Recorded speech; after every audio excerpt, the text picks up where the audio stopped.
Hey yo, what's up everybody? It's Stephen A. Smith here from ESPN First Take. I know y'all love my analysis of the San Diego Chargers and the Kansas City Chiefs for tonight's game, so I figured I'd skip ahead to Saturday, talk about the Cleveland Browns going to the Denver Broncos. Of course, the early game between the Jets and the Houston Oilers, pretty irrelevant game. I don't want to talk about that garbage New York Jets team, so let's talk about the Browns and the Broncos. So it could be a pretty tough matchup, a lot of playoff implications for both teams.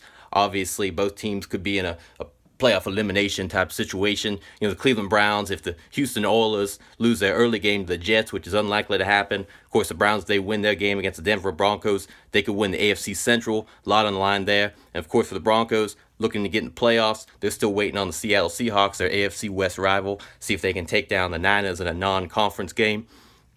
But, I look at this game, there's a lot of great matchups all over the field. You think about the Cleveland Browns, them boys, they're junkyard dogs.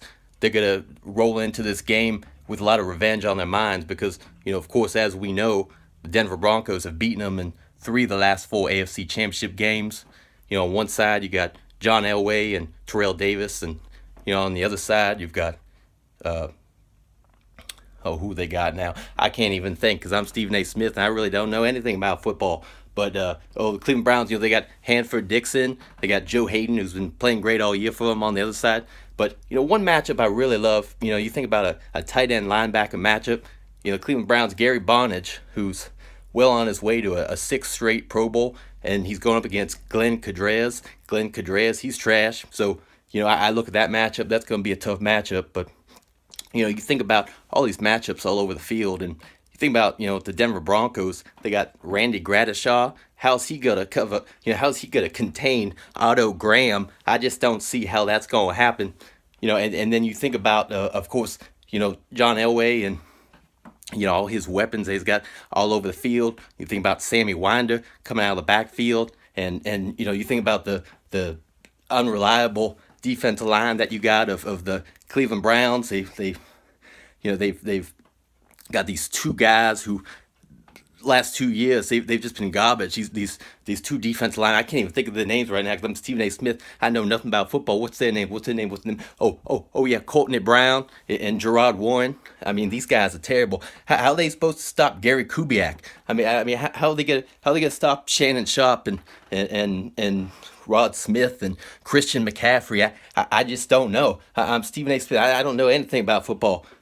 But I look at this game and I think about it and I think, the Browns, they're going to roll in there and they're going to take down these ponies. I'm telling you, these boys, the Cleveland Browns, they tough. Now, of course, they've got one liability at quarterback, and that really concerns me because, you think about Baker Mayfield, he's been just terrible the last 3 games, been turning over left and right. It reminds me a lot of, what's that dude down in Jacksonville, Blaine Bortles. He's just like Blaine Bortles. You got this great Cleveland Brown defense, dominant defense. You've got who you got now? You got Antonio Langham, and you've got DJ Ward, whatever his name is. But you got this terrible quarterback. I mean, he's holding these guys back, and I feel bad for Marty Schottenheimer because I think this could be the year that he could finally get that first Super Bowl ring. But he's got this quarterback, this Baker Mayfield. This is like his 9th year in the league, and he's still not very good at all. He's not developing. I mean, why'd they give him that 3-year, $84 million fully guaranteed contract in the offseason? He was a terrible free agent signing. I just don't get it. So yeah, I think nonetheless, so Cleveland Browns, I look at it and I think, they're going to find a way to win this ball game. I just don't think the Denver Broncos with Craig Moulton as a quarterback and, Dan Reeves as a head coach, he's been a terrible head coach for him. I just don't see the Broncos, even at home, I don't see the Denver Broncos winning this ball game. So I'm going to say Cleveland Browns win this 23-5. Again, they got that incompetent quarterback in Baker Mayfield, so he'll get sacked in the end zone like he always does because he's terrible. So, but nonetheless, I think the Browns found a way to win this ball game, and you look at, I mean, they got what they got? They got Clay Matthews, a linebacker.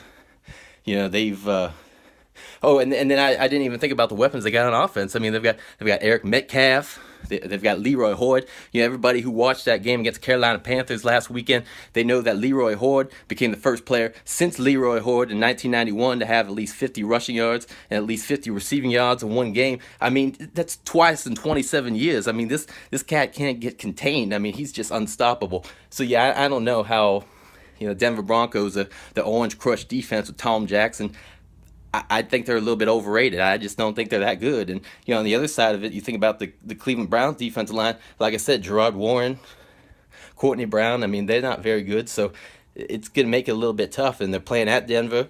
Like I said, they've lost 3 of the last 4 AFC Championship games to the Denver Broncos.